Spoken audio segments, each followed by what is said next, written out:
Hello everybody, Reggie Time here, and we're going to be playing some more Snap 10 today. If you don't know why I'm doing this, please refer to the previous video, which will explain it. I don't want to go over it again for regular viewers of the channel who already know why I'm doing this. Just to go a little bit of housekeeping out of the way, don't forget to like, share, subscribe, all of those things. I'm trying to produce more content. I'm hoping to try and grow the channel a little bit, get more viewers, promote myself, provide myself with a bigger brand, etc. So please, if you can like and share and subscribe on all those things, it will certainly help with that. Also, please do consider joining the Facebook group, unless you're some confrontational prick who just wants to argue and just tell people how shit they are all the time. If you're that sort of person, go to Reddit and 2+2. You're going to love it there. Or Twitch even. Go there and be toxic. If you're a toxic sort of person, stay the fuck away. If you're a normal person, then you're more than welcome. Come along and join in. The group's growing all the time. It's more and more members. I'd like to get to 1,000 before Christmas. We're currently in the 800s. I think that's very achievable.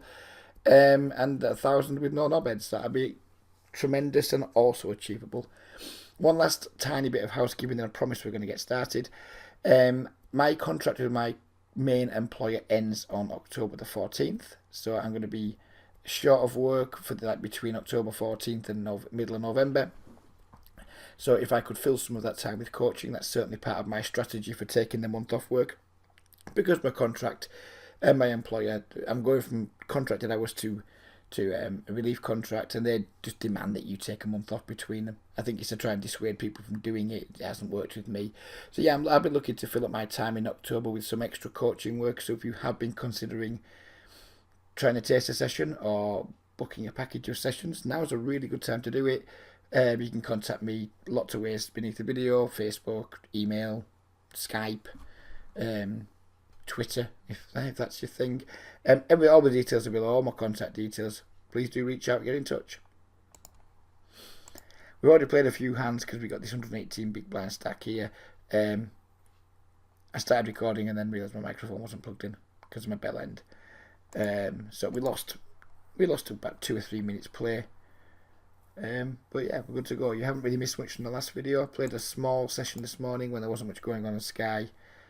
Won $1.60. Games were pretty quiet. Average pot size was 10 big blinds. It was just whatever. Standard middle of the day Euro site stuff.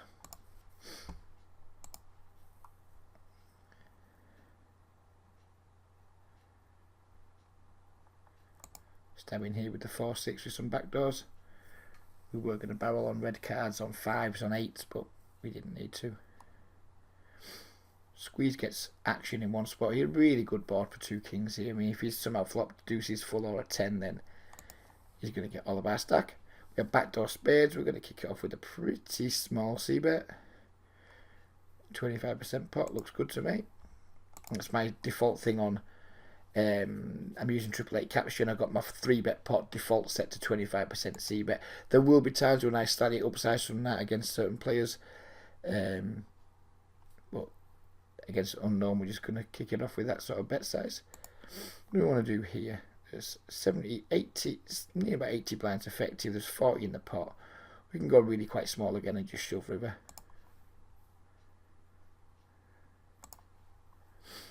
If he shows, we just have to cry call.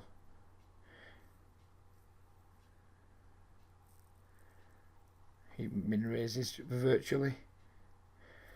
He should call here and call all rivers. If he, like I say, if he's got a 10, if he's got Jack 10 suited, Ace 10 suited, pocket deuces, pocket 5s now, I guess then we're just going to have to pay the guy off. But our 2 small sizes here might induce. My problem here is if we call and he has, say, pocket jacks, he's just probably going to check back the river after we call the turn. I think call and then just call river is the best way. He did have the ace 10. Absolutely nothing we can do about that. Whichever sizes we decide to go with post flop, he's just going to stack us there. I think his calling 15 blinds pre with ace 10 suited is definitely a losing play long term. You don't be putting 15% of your stacking pre flop with a hand as weak as ace 10. Especially against an unknown, but whatever. We're not going to be salty about our opponents. It's 10 and 0. We're going to see our opponents making bad plays all of the time. All we can do is when we see them is learn from them, and hopefully, like from making videos points of view, it gives me the opportunity to say, explain why I think my opponents play is bad, or when I think my opponents have made a bad play. And I think the takeaway from that, from his point of view, is he's won the pot, so he's going to be really, really pleased with himself. If you are routinely calling 15 big blind squeezes at 10 and L with stuff like ace-10 suited, you really, truly are going to be on the road to ruin. It's not a chance it's profitable. People's squeezing range in these games, ace-10 is going to be massively in jail. It's going to be ace-king, ace-queen, maybe ace-jack suited, and then just kings, queens, aces, jacks, stuff like that. Against the range of hands people are doing that with, ace-10 is just going to be in such dreadful shape. It's going to be dominated by bigger aces, dominated by pairs that they only has one overcard against. Yeah. So you don't want to be doing that. There are times when you can defend ace-10 versus a squeeze. Usually it's going to be when there's more than one person in the pot. Say you've called and then the original race is then called again and you're closing the action and someone's made it say maybe 11 big blinds. So it's maybe costing you 8 more into a pot of 25 or something like that with ultimate position post flop. Then you can consider doing it. But, when someone squeezes to 15 big blinds, and you're not going to be closing the action can still be reopened by the small blind or whatever it was. You just want to be folding most of your ace highs. This guy's limped and then min raised, which is fucking hilarious.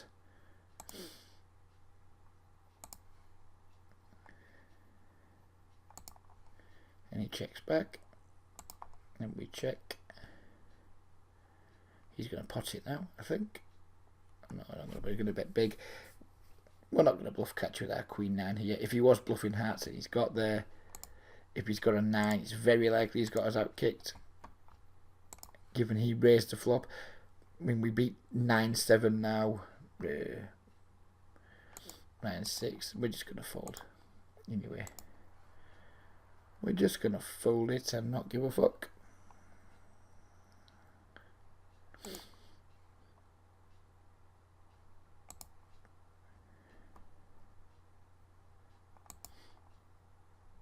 Gennaro, I played him at 50 NL and 30 NL. He's a pretty tight player.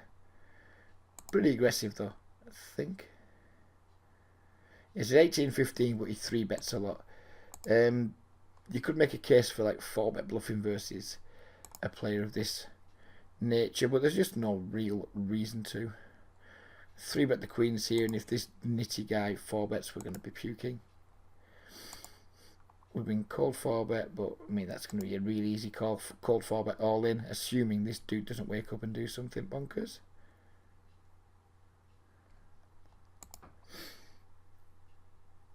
We just want 2 folds here, and we can just call and hope to be against 2 10s or ace king. Boom, ace straight away, no problem. It's going to be one of those nights. By king's cracked and queen's cracked already. Absolute glorious fun.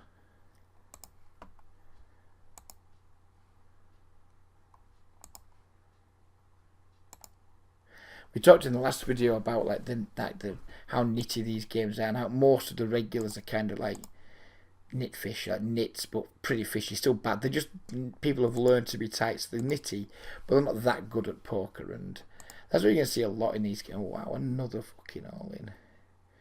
2 7s here, 38 to win 52. We're probably crushed by his range. We're just going to fold.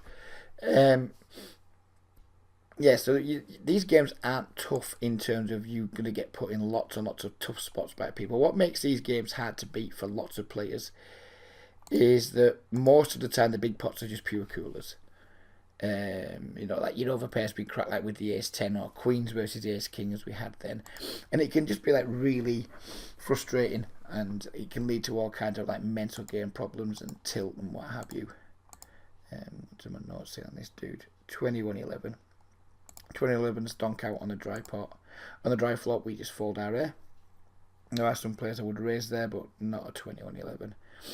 Yeah, these games are hard to beat. You're not put in tough spots. What makes these games hard to beat is you've got to be super disciplined and not pay off, because there isn't that much bluffing going on in these games. People do bluff, especially when you take lines that can possibly induce bluffs, but they're not just like bluffing like for the sake of bluffing.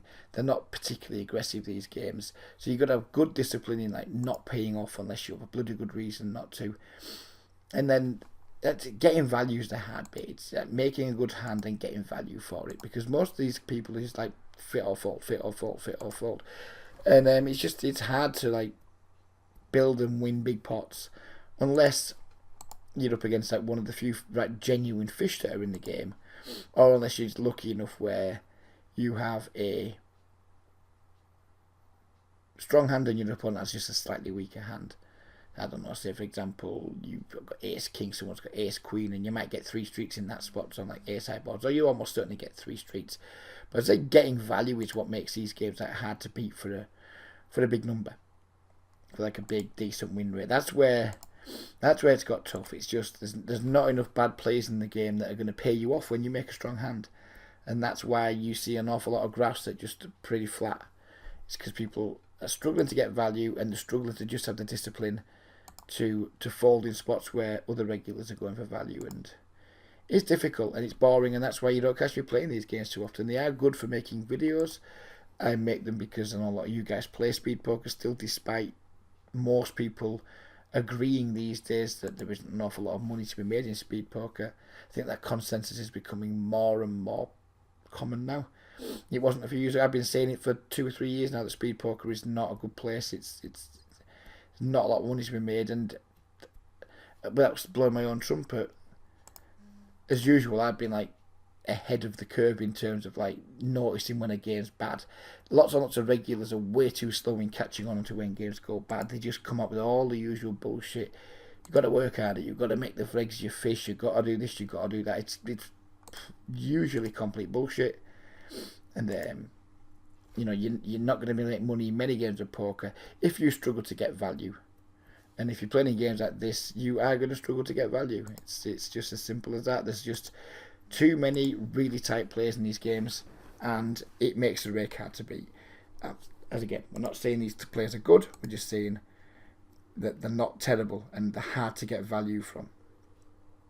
So yeah, check that as well. But it really is good for making videos, and as I said, because you guys play these games, I am more than happy to make the videos, point out the flaws in the games, but also hopefully point out and highlight some of the errors you guys are making, or which you can try and patch up for yourselves, or highlight some of the errors that your opponents are making that perhaps you haven't caught on to, so it can help you find some extra value when maybe you haven't been finding it in the past. But all that's happened so far is we've been cooled off twice and been 3-bet more times than I'm used to, all 3 things are not conducive to having winning sessions. But we don't just make videos of winning sessions, we make videos of all sessions.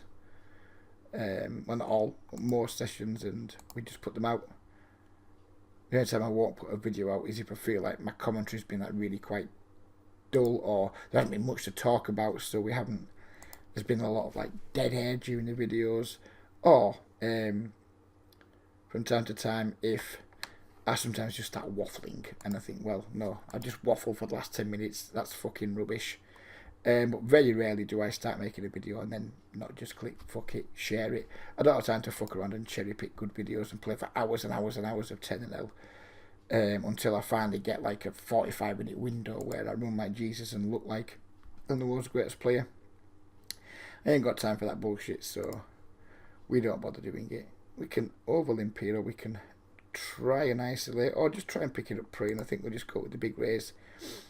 Try and pick it up pre. And someone just goes all in for 40 big blinds, and there's nothing much you can do with our pocket fours. That booking mule, we're going to find him, because I think it's the second time he's gone all in already. 20/9. I was going to tag him as a short stacker. Maybe he's again one of these players we've been talking about, just a really fishy, like a tight, bad player, and that's what these like a lot of these people. This Ruo Polo, this note might be wrong on him because he's 3-betters twice now. But like, look at the notes we've got: 11/9. Wow, what is going on tonight? Another 40 big blind all in. It is all happening. Let's see what happens here.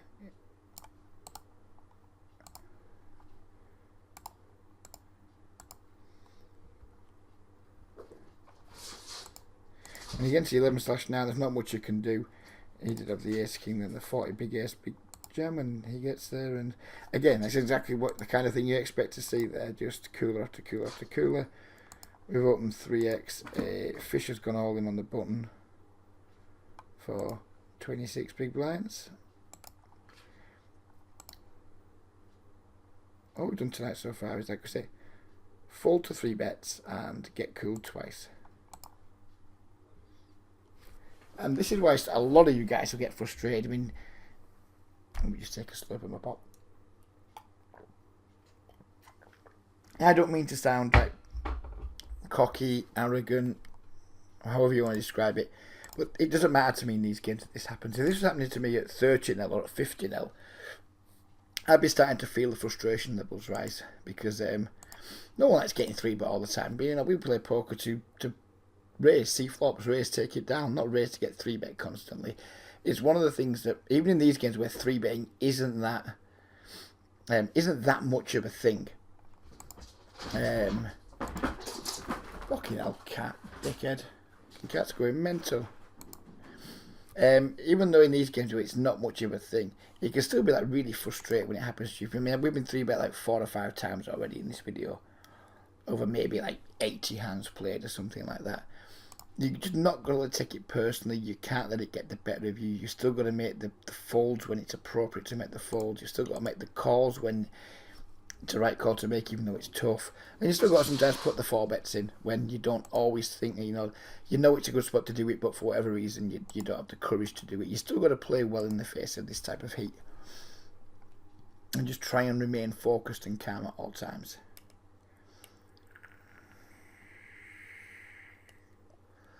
In the meantime, here we've flopped second pair. I think we're going to take one off and then re-evaluate on turns. Not the worst turn card for us.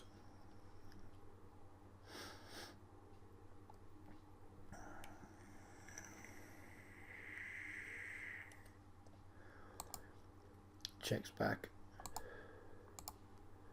So I think here my opponent doesn't have very many flushes at all. You can have something like 8x, 9x, pocket 8, sorry, 9x, etc. that's a bit scared. We're going to go with a full pot size polarizer here and try and put some pressure on his 9x.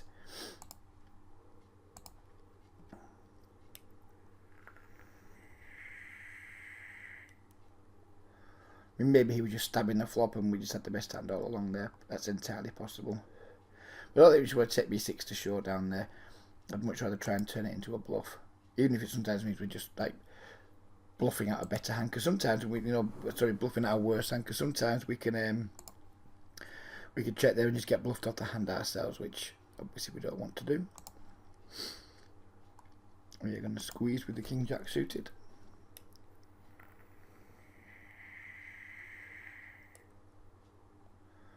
Called in 2 spots of 5s. Not an ideal card. Just bring some 2 pairs in. Completes a couple of straights.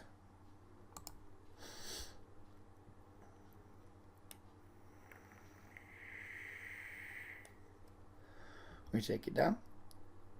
King Jack here. We flop top pair, which is nice. But at the same time, it doesn't necessarily mean we flop the best hand. We're still behind to Ace King, King Queen, sets, etc. Kick it off with a bet though, of course. Wouldn't really like to see a raise here, but because we bet so small, we can certainly consider calling one.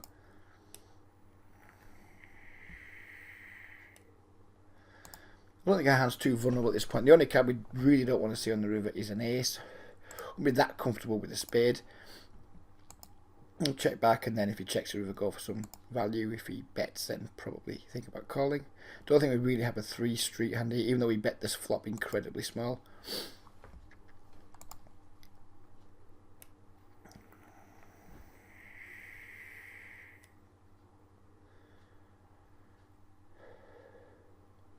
I think the river's definitely a bet. We would ideally try and get called here by pocket 10s. Maybe ace queen that's floated because we bet so small. Stuff like that.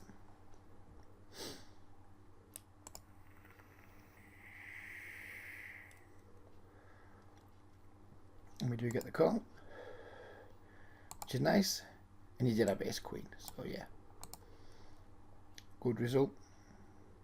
We bet the turn there, we get the fold most of the time, you would imagine.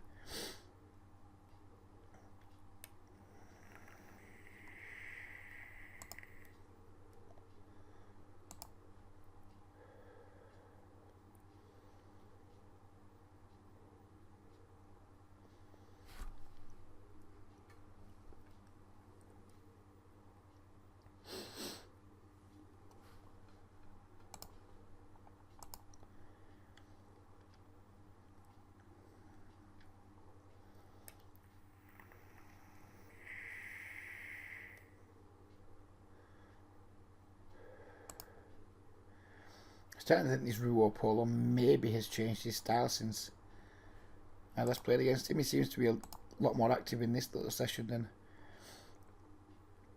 the stats of 11/9/3 would reflect. And every chance he's changed his game. I haven't played against him for a long time. Players get better, players improve. My note could be significantly out of date. We're going to take a very small stab on this flop. Don't expect anyone to fold an ace or a 9 at this point, but there's plenty of good turns for us. First of all, we're going to raise our 2 pairs here on table 1.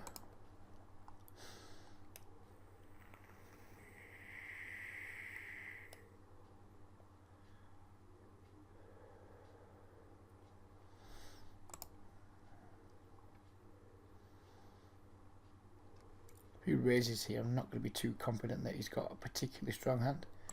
Jack's a really good turn card for us. We can bet here, we put lots of pressure on his pocket 9s, pocket 7s that have to call versus our flop sizing.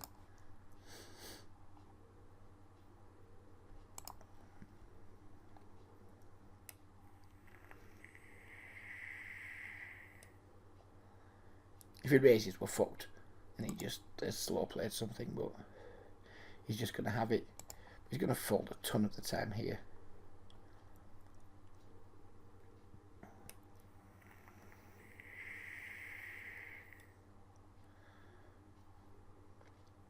I think we just need to continue our bluffing, jam the river. This puts a lot of pressure on his ace x2s, like weak ace x, ace 10. Things like that. I don't expect him to fold like any 2 pairs here whatsoever. But he just puts a lot of pressure on most of his range. And we get it through, which is nice.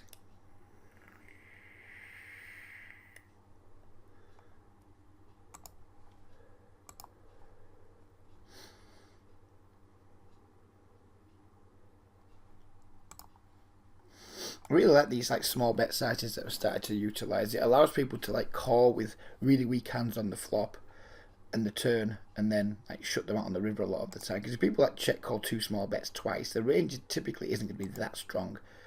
So you can get players to the river with relatively weak hands that you can then take them off sometimes. And pick up the double gut shot here now, so we're certainly going to barrel a turn. Probably give up on this texture on the river unless the river's like a king or a queen or something like that. We won't be looking to fight that river on like any of the low cards that don't complete our straight, or if the board pairs we'd be giving up 2. But firing the small bet on the flop does set up a lot more double barrel opportunities than firing a big bet on the flop. If we fire a big bet on the flop, we kind of narrow our opponent's range to more top pairs, strong draws. We bet small, they can have a lot of like really loose floats in there too, that they don't typically have if we make larger bets on flops. So it does allow us to apply a lot more multi-street aggression rather than just being one and done, which a lot of guys are. If you're firing big C bets, you know, it's hard to fire that second barrel when you know your second barrel is going to be like 18, 20 blinds or something like that. But whereas if you just like fire 1.5 big blinds into 4 or 1.5 big blinds into 5, then the turn's only going to be like 9 big blinds. So you can still apply a lot of pressure on later streets for relatively small amounts in terms of big blinds. Drew up Polo's 3 bets again. He's certainly being more active. If you had a full stack here, 9-8 would be a snap. It might still be a call anyway.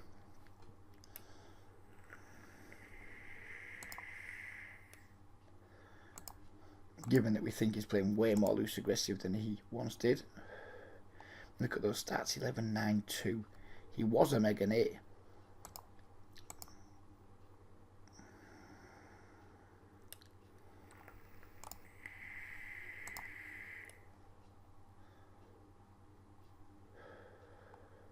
If we had a full stack there, we definitely would have called.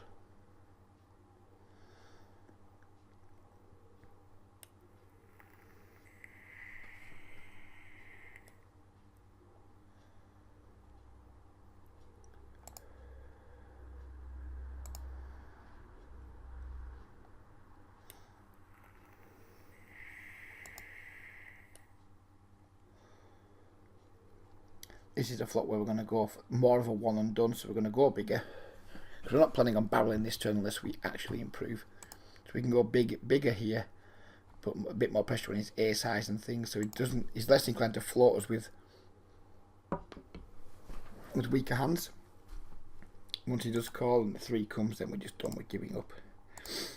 It is pretty exploitable, but I'm not expecting to get too badly exploited. Most of my c-bets, I'd say like nearly all of the time, we're going to be c-betting really small, but there are going to be occasions when we're just going to be one and done in it, and in them cases we're going to go big. Or the other time is if we flop a really big hand and we're in against somebody we think is a fish, that's when we're going to bet big. But typically our standard c-bet is going to be small, allowing us to bet multiple streets when we want to bet multiple streets.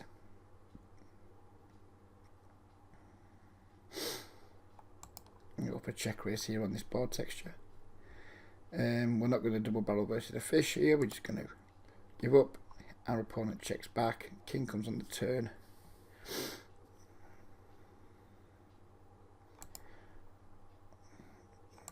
Queen high doesn't have a lot of showdown value here. The question is, can we get him off like pocket fives and things with a big bet? And I guess we're going to find out. He probably still calls it a jack here. I'm not at all surprised. We're not trying to make him fold a jack. Trying to make him fold pocket fives, pocket sevens, pocket fours, that type of thing. Maybe it'll work, maybe it won't.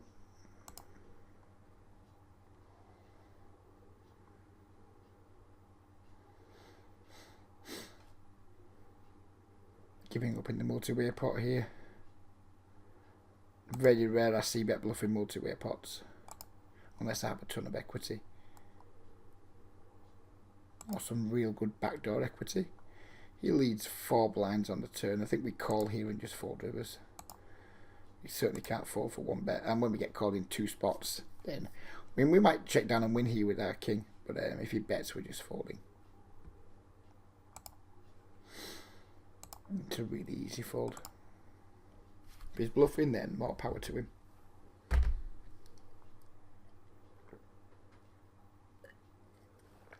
When players bet twice after being called in 2 spots, or when a player bets a second time after being called in 2 spots, especially on the river, their bluffing frequencies in these games are incredibly low.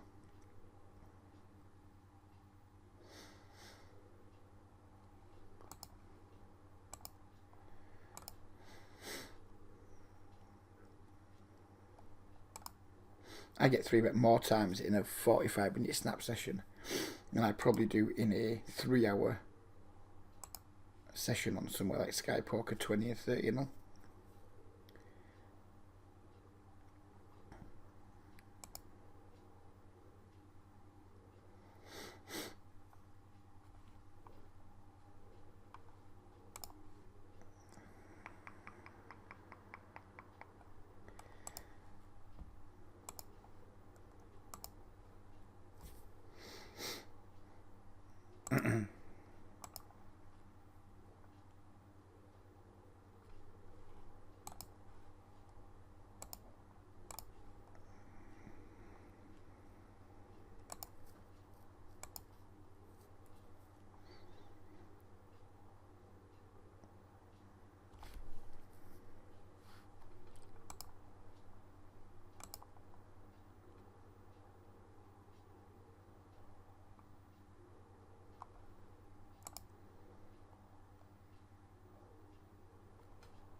apologies for the lack of commentary right now, but as you can see for yourselves, there's not a great deal going on.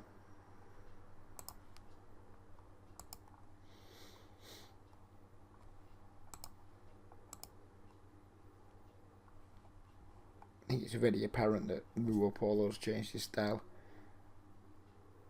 It's at this point we have to understand it's not just like a, or it's super likely to be a just him having a run of good cards type thing, and much more likely that he's just worked on his game.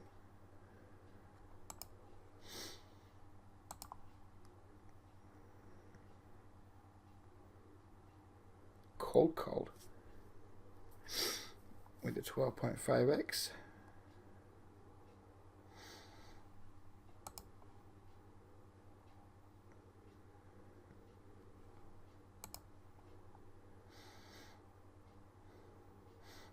It's a delightful flop. I'm going to do anything but call here. We're not worried about any turn card except an offsuit ace. So there's like 3 aces that we're worried about and nothing else. If we're already beat, then tough tits.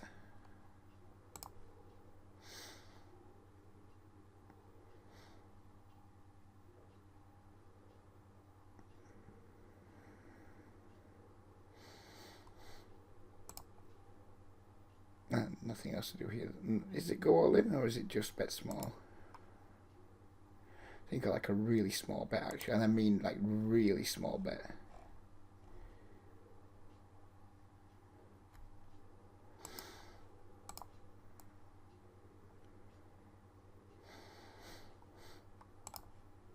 And now obviously just go all in time.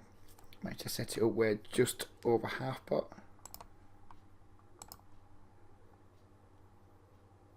Absolutely no idea what Ramon had there. I haven't got the first fucking clue.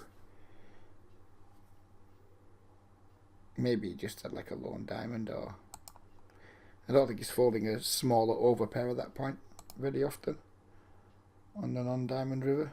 Who knows? Only Ramon knows. It's fucking nice for red line though. Nice red line victory.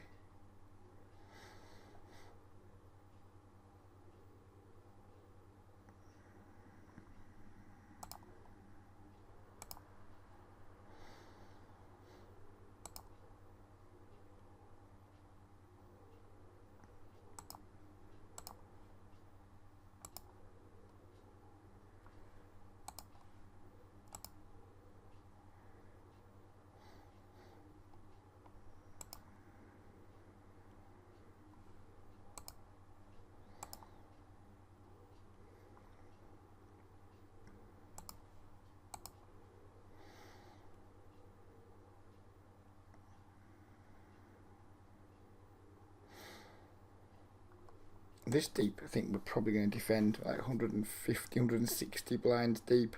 So only asking us to put 7 more blinds in. We are going to proceed with caution post flop, of course, because I expect his range to be quite strong. He doesn't c-bet this board. He could be going for a trap with ace-x. And we can bet really quite small here, again, as we have been doing. Because we can certainly call some raises. Checking back or calling or betting here is completely fine, I think. Checking back or betting, sorry. I think I'd just prefer betting. Because we're not too bothered. If we get raised, we don't like it, but we're not overly bothered because we do have equity. And bet small again here. If he calls again, I'm going to put him squarely on underpairs. Probably pocket queens, given we block kings. Queens, jacks, that type of thing. So we're going to bet small again here. Then we're going to pile a much larger betting on the river.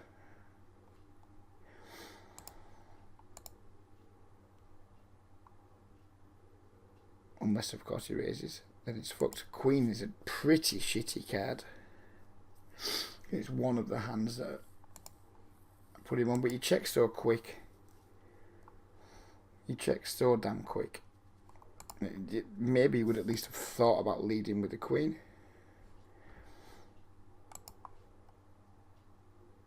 I mean, we have to go for it. I'm worried about him having like queens here, or ace queen. No, maybe not ace queen, but queens.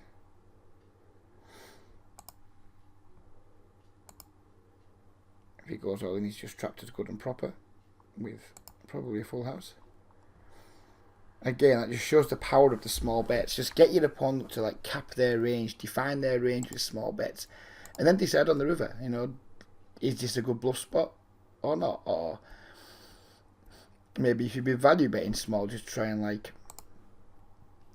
eke out tiny bits of value that maybe you wouldn't get from bigger hands. Then think, well, you know, do I have some credible bluff lines here where we can bet bigger for value? You know, because we will have a fair few bluffs in this spot. I just think like the small bets give you way more latitude for, or way more scope for taking much more creative lines on later streets, particularly rivers. I'm a big fan of it. It doesn't always work. Sometimes it can be a pain because you know you can bet small and miss value from like the top of people's ranges when you're at the top of your range. Other times you can bet small, and against some players you'll induce some raises in spots where maybe you're inducing bluffs when you've got the best hand and you have to fold the best hand.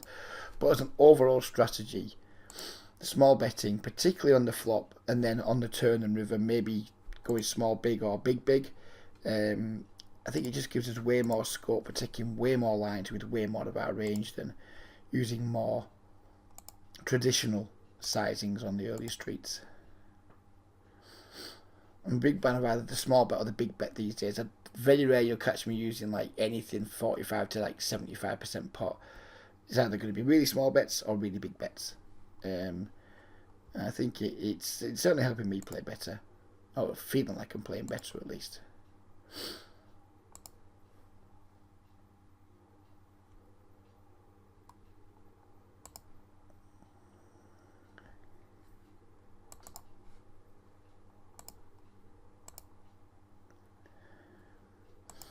Probably going to play for another 5 or 10 minutes. Try and cap most of these videos around the 45-minute mark.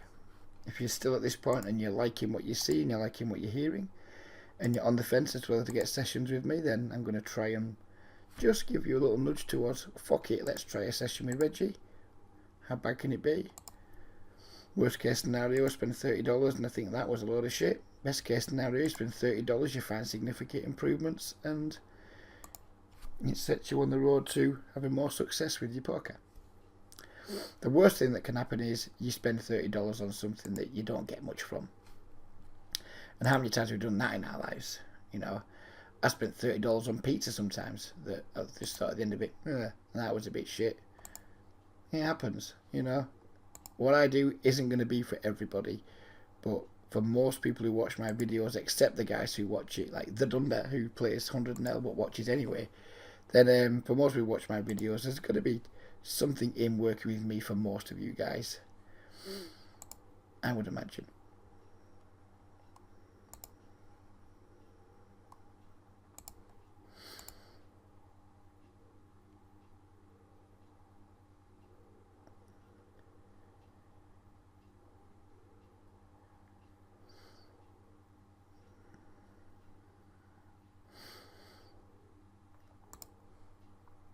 .5x under the gun.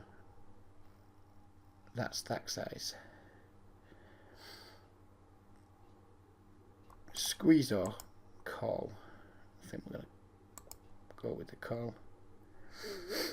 2 pairs everywhere, which we like. And we're going to go for a check raise here with the king queen. Not a big fan of going for the check raise multi-way because this happens too often. It just checks through, which is a pain in the ass. 3 comes on the turn, shouldn't change that much.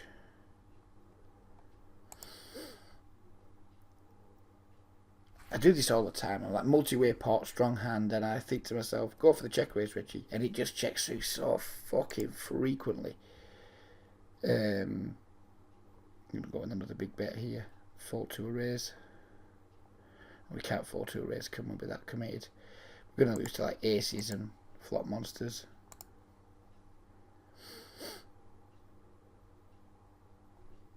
But do we just go with the jam here?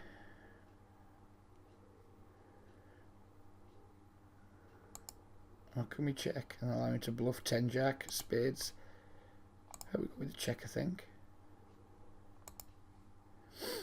It's 18. Now the question is, do we raise and lose to just about aces, queens and kings. What can call if we put a raise in? Guess we're about to find out. Oh, queens. Well, we lose no matter what happens there, don't we? If on the flop there we go for the check raise and get it in, we lose. Yeah. I mean, maybe we could just have called, but yeah. No, I like the check raise. Disappointing, of course. But I think however we play that hand, we're just going to go broke. If we squeeze pre, we're going broke. Unless he 4-bets, then we just get to fold, of course. If we check raise, we're going broke. If we take the line we took, we're going broke. The only way we don't go broke there is if we just make like a shitty check call on the river, which in my opinion isn't as good as check raising or just betting out.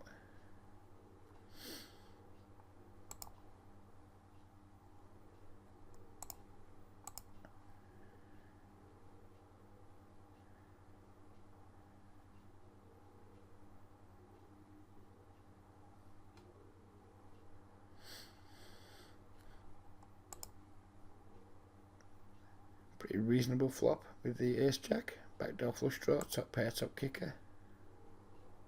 Because we're betting into two players, we're not going to go with the small bet sizing because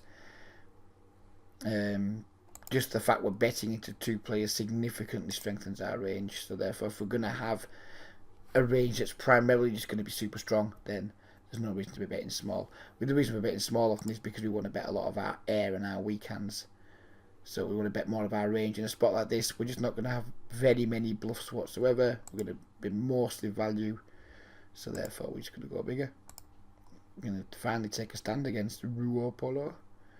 Get a shit flop, watch him make an absolutely snap, dreadful sizing, and have a little chuckle to ourselves about how shit he is and fold.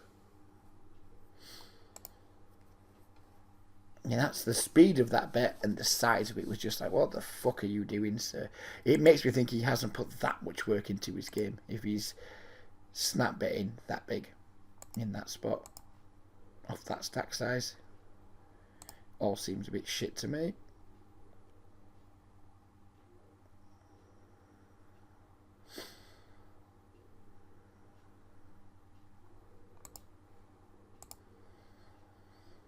I'm going to get around to sitting out next big blinds. Hopefully it's been an interesting session. We've certainly been in some interesting spots. Won a couple of big pots. Cooled a couple of times and then lost a big pot. Overall, I think it's felt like it's been an interesting short session. I hope you guys have enjoyed it at the least, or got something from it as well as enjoyed it at the absolute halcyon. Would be like my dream outcome. Dream outcome is hope you've enjoyed it and felt you've learned something. Next best outcome, just hope you've enjoyed it. And if you've got to this stage and you haven't enjoyed it, well, what the fuck are you doing with your life? You should have stopped watching ages ago. So yeah, there'll be another one of these in a couple of days probably. Leave me feedback on any hands if you've got any, and don't forget to get in touch if you want a session. Take care everybody, and bye bye for now.